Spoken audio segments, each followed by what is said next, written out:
Sa mga probinsya sa Pilipinas, ang sari-sari store ang isa sa pinakaimportanteng bahagi ng komunidad. Dito, bumibili ng candy ang mga bata. Dito nag-uusap ang mga kapitbahay. Dito rin minsan nagkakatipon ang mga tambay sa gabi. Pero, may mga sari-sari store na may mga customer na hindi tao at may isang tindahan sa isang baryo na hindi na nagbubukas kapag sumapit ang alas 12 ng gabi. Dahil sa isang pangyayaring nangyari, maraming taon na ang nakalipas. Si Liza ay 19 na taon gulang. Siya ang nagbabantay sa sari-sari store ng pamilya nila. Ang tindahan ay nasa harap ng bahay nila sa isang maliit na baryo. Karaniwan ay hanggang alas 11 ng gabi lang sila bukas. Pero isang gabi, lumabas ang nanay niya. Liza, bantayan mo muna ang tindahan. Sandali lang ako.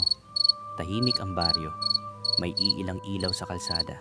May kuliglig sa paligid. Bandang alas 11:45 ng gabi, may kumatok sa tindahan. Pabili po. Isang lalaki ang nakatayo sa labas. Mahaba ang buhok, naka-hoodie, hindi masyadong makita ang muka. Ano po? Tanong ni Liza. Isang yosi. Kinuha ni Lisa ang sigarilyo. Iniabot niya ito sa lalaki. Pero napansin niya, sobrang lamig ng hangin sa paligid. Habang nagbabayad ang lalaki, napansin ni Liza ang paa nito. Baliktad, nanlamig ang katawan niya. Hindi siya makapaniwala sa nakikita niya. Magkano? Tanong ng lalaki. Mahina at paos. Bibente po. Iniabot ng lalaki ang bayad at saka dahan-dahang ngumiti. Pagkaalis ng lalaki, isinara ni Liza ang tindahan pero ilang minuto lang may kumatok ulit. Pabili po. Isang babae naman. Mahaba ang buhok. Maputla ang balat. May itlog ba kayo?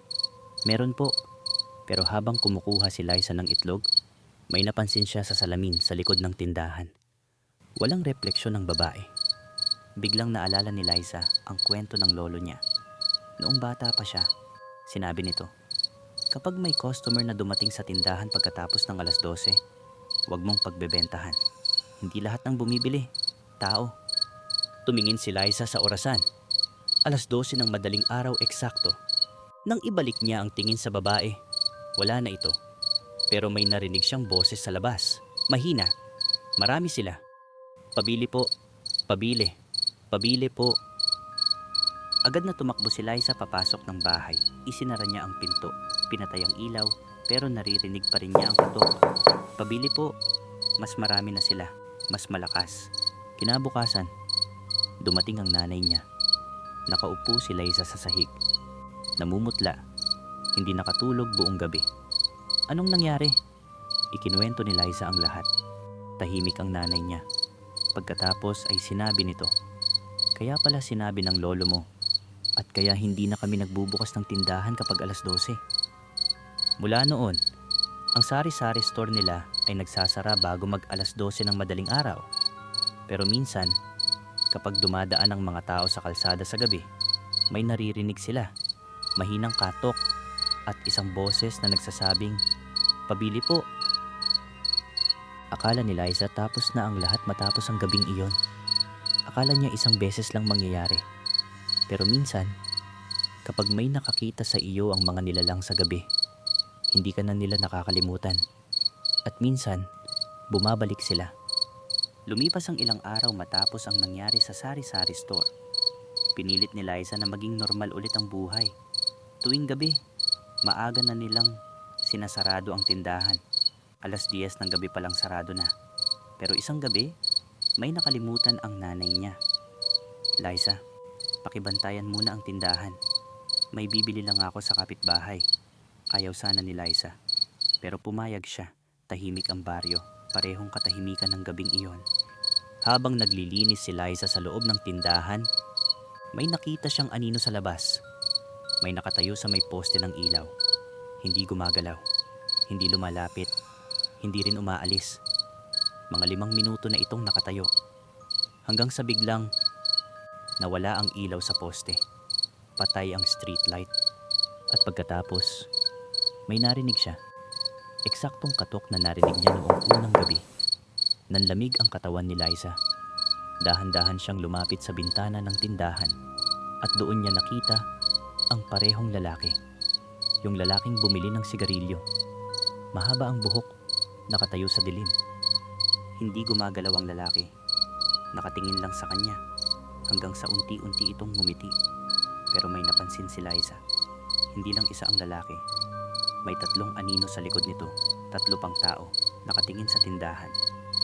Unti-unting lumapit ang mga anino at saka sila nagsalita. Pare-pareho ang boses, mahina, paos. Pabili po, pabili, pabili. Parang sabay-sabay silang nagsasalita. Biglang bumukas ang pintuan ng bahay. Lumabas ang lola ni Liza. May hawak siyang rosaryo at kandila. Tigilan niyo na ang batang yan. Malakas ang boses ng matanda. Biglang humangin ng malakas. Umatras ang mga anino. Pagpasok nila sa bahay, sinabi ng lola ang isang sikreto. Hindi ba sa sari-sari store ang tindahan natin? Dati, dito dumadaan ang mga nilalang sa gabi. Parang daanan nila. Napatingin si Liza sa tindahan. Kaya pala lagi silang bumabalik. Kinagabihan, nagpasya ang pamilya ni Liza na tuluyan ng isara ang tindahan. Tinanggal nila ang mga ilaw, tinakpan ang bintana, at sinara ang pinto. Pero bago tuluyang isara, may narinig silang katok. Hanggang ngayon, nakasarado na ang sari-sari store sa baryong iyon. Wala nang nagbabantay, wala nang nagbebenta. Pero sabi ng mga dumadaan sa gabi, kapag sumapit ang alas 12, may mga anino pa rin na pumupunta sa tindahan at kumakatok habang sinasabi ang parehong salita. Pabili po.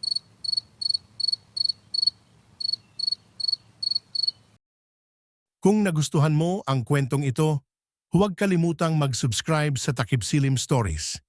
I-click ang notification bell at mag-like and share. Dahil sa bawat takip silim, may kwentong naghihintay na maririnig mo. Hanggang sa muli.